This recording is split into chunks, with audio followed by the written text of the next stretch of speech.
휴머노이드가 인간의 신체를 닮았다라는 거는 실제 이제 인간과 닮았다라는 점에 있어서 집에 오는 건 별로 반갑지 않고요. 네. 로봇도 결국은 그렇게 두 개의 뇌로 나눠져야 되는 거 아닌가. 다 만들 수 있는 저력 있는 나라가 한국이다.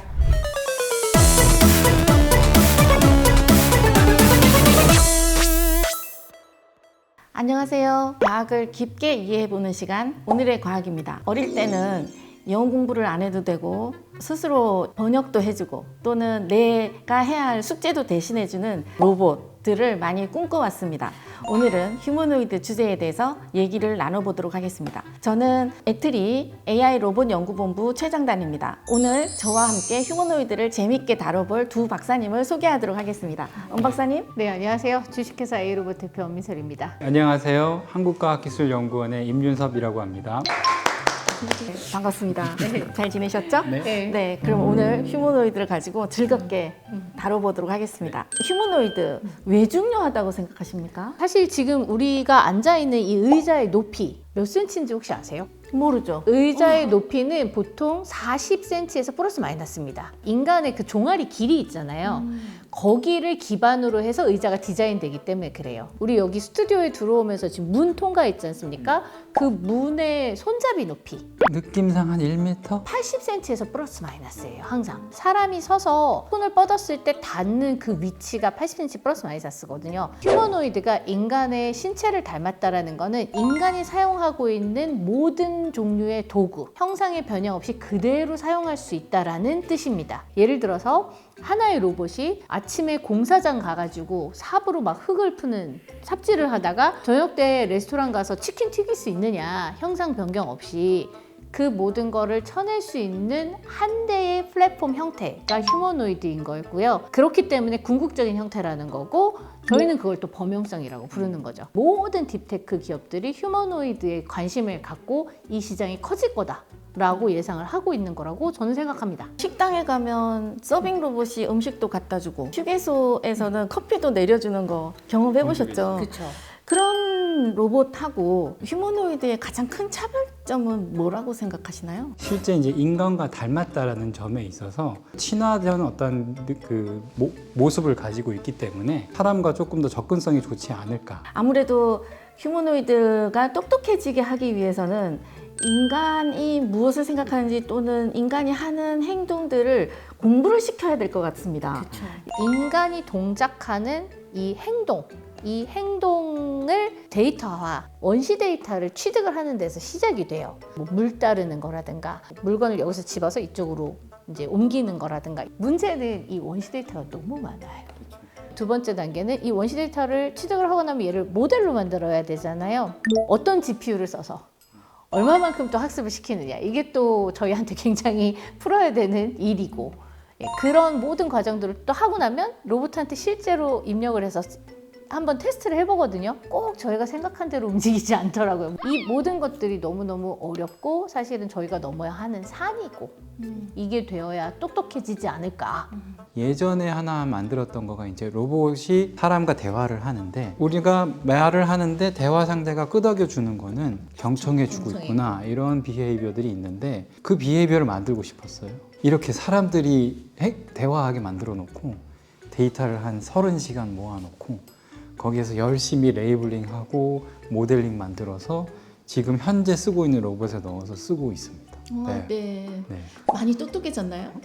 네, 생각보다 그 고개 끄덕이는 비헤이비어가 되게 효과가 되게 좋더라고요. 네, 그렇죠. 네. 인간은 물병을 짚거나 천을 집을 때 이 손의 감각에 의존해서 일을 많이 조작 작용을 하는데요. 휴머노이드가 제대로 된 인간과의 동반자 역할을 하기 위해서 이 감각을 어디까지 개발하고 지금 현재 가장 문제점이 뭐라고 생각하시나요, 임 박사님? 인공 피부라고 해서 로봇의 어떤 손이라고, 예를 들면 손에 이제 씌워가지고 어떤 감각을 만들려고 하는 연구들을 많이 하고 있습니다. 그래서 되게 그 레졸루션을 높여서 감각을 다양하게 할 수 있는 기술들, 그 연구실 수준에서는 많이 하고 있고요. 그리고 아마존에서 이런 로봇을 어떻게 더 효율적으로 물류 이동을 시킬 건가 해서 연구를 하는 것들이 있는데, 거기에서 이제 조작하는 연구에서 보면 아주 간단한 감각입니다. 그냥 잡았네 안 잡았네 정도 예. 근데 이거를 내가 이렇게 울퉁불퉁한 걸 잡았네 그게 아니라 그냥 물건이 잡혔네 안 잡았네 정도의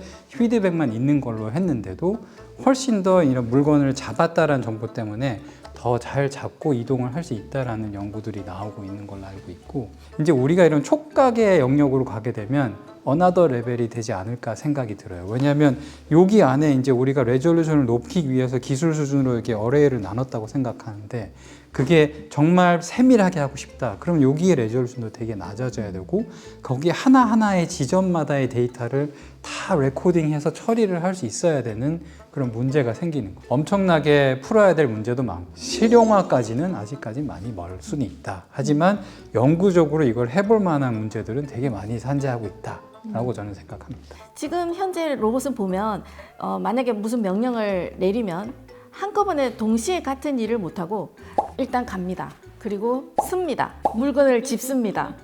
멀티태스킹이 로봇은 아직 힘든 것 같은데요. 멀티태스킹 문제를 어떻게 해결을 할 수 있을까요? 관점을 어디를 보냐의 문제인 것 같아요. 로봇도 멀티태스킹은 가능할 수는 있어요. 배달 로봇을 보면 그 로봇도 멀티태스킹 하고 있어요. 내가 어느 길을 가야 되는지 길에 대해서 판단은 계속 내리고 있고, 근데 내가 이 패스를 가야 되니까 이 길대로 잘 가고 있구나를 판단하면서 주변의 상황을 보고 있습니다. 신호등도 감지를 해야 되고, 그 신호등에 따라서 내가 로봇이 어떻게 액션을 내려야 되는지에 대해서 판단을 하고 있기 때문에 그런 의미로는 되게 멀티태스킹을 어느 정도 한다라고 보는데, 플랜이 여러 개가 있는 상황에서 얼마나 로봇이 적절하게 이 플랜도 하고 저 플랜도 같이 스위칭을 하면서 잘할 수 있느냐, 이 문제 같은데, 이 부분들은 아직도 영구적으로 많이 해결해야 될 문제라고 생각이 듭니다. 사람은 밥 먹으면서 스마트폰 이렇게 봐요.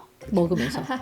손동작은 입에다 음식을 넣으면서 이쪽으로는 보면서 이렇게 손을 또 움직이죠. 로봇은 아직 그게 안 된다. 그런데 이 멀티태스킹이라는 게 어떻게 보면은 컴퓨팅 자원을 어떻게 쓰느냐인 거잖아요. 우리의 뇌는 대뇌와 소뇌가 있잖아요. 예를 들어 걸어가는 동작, 이런 운동성에 관한 것들은 소뇌에서 그대로 처리를 하고, 그 다음에 우리가 스마트폰을 보면서 이메일을 확인을 한다. 걸어가면서.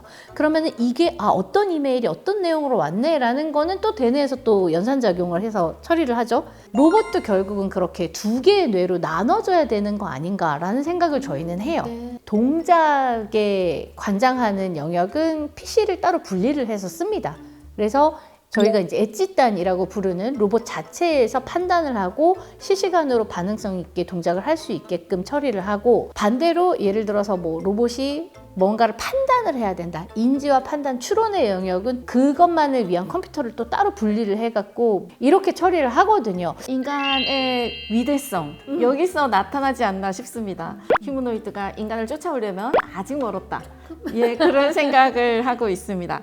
저는 제 일을 대신해주고 하는 것도 좋지만 당장 집안일을 좀 해주고 청소나 정리 정도만이라도 굉장히 잘해주는 휴머노이드가 나왔으면 참 좋겠는데요. 박사님은 어디다 휴머노이드를 활용하고 싶으세요? 저는 생각해보면 아직은 휴머노이드가 제 집에 오는 건 별로 반갑지 않고요. 네. 일단은 제 생각에는 정말 그 공장이나 그 창고나 아니면 이제 공공장소, 개인의 영역보다는 거기에서부터 풀어야 할 영역이 많다고 생각이 들어요.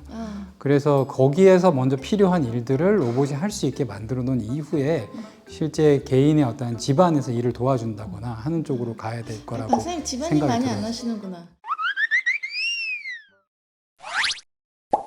근데 박사님, 우리나라는 근데 아직 그런 맛 수준인 것 같은데요. 국내외 우리나라 기술 현황은 어떻다고 보세요? 뉴스에 나오는 걸 보면 확실히 미국하고 중국과의 싸움인 것 같긴 합니다.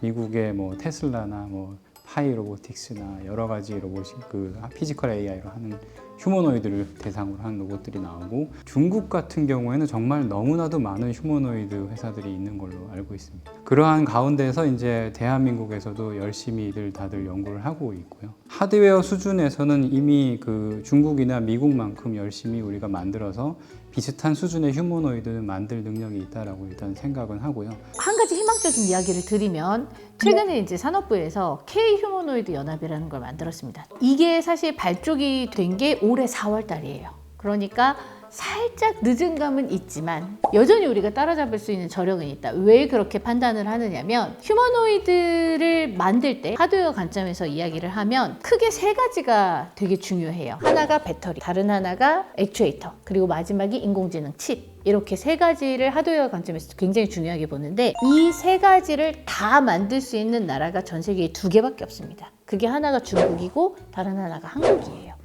이 세 가지를 다 만들 수 있는 나라가. 물론 살짝 늦긴 했지만 부품을 제공하고 만들고 사용하는 것까지 하나의 생태계로 구축할 수 있는 기관들이 다 여기 K 휴머노이드 연합에 들어와 계세요. 다 만들 수 있는 저력 있는 나라가 한국이다 라고 보고 있기 때문에 저는 좀 희망이 있지 않을까라고 생각을 합니다. 지금이 가장 시도하기에 굉장히 빠른 시간이 아닌가 싶습니다. 오늘 굉장히 즐겁게 휴머노이드에 대해서 얘기를 나눠봤는데요. 엄 대표님 어떠세요? 네. 일단 이렇게 만나서 오랜만에 이야기를 나눈 것도 너무 재밌었고요. 휴머노이드는 안 가본 길이니까 같이 의지하면서 협업하면서 잘 갔으면 좋겠습니다. 좋습니다. 네, 임 박사님. 저도 오늘 즐거웠고요. 여러 가지 측면으로 생각할 수 있었고 로봇과 휴머노이드 개발이 어떻게 돼야 되겠구나 그런 방향에 대해서 생각해 볼 수 있는 되게 중요한 좋은 자리였습니다. 네, 오늘 두 분 함께 해주셔서 저도 무척 기뻤고요. 전 세계적인 휴머노이드를 선도할 수 있게끔 두 분과 함께 같이 뛰도록 하겠습니다. 감사합니다. 감사합니다.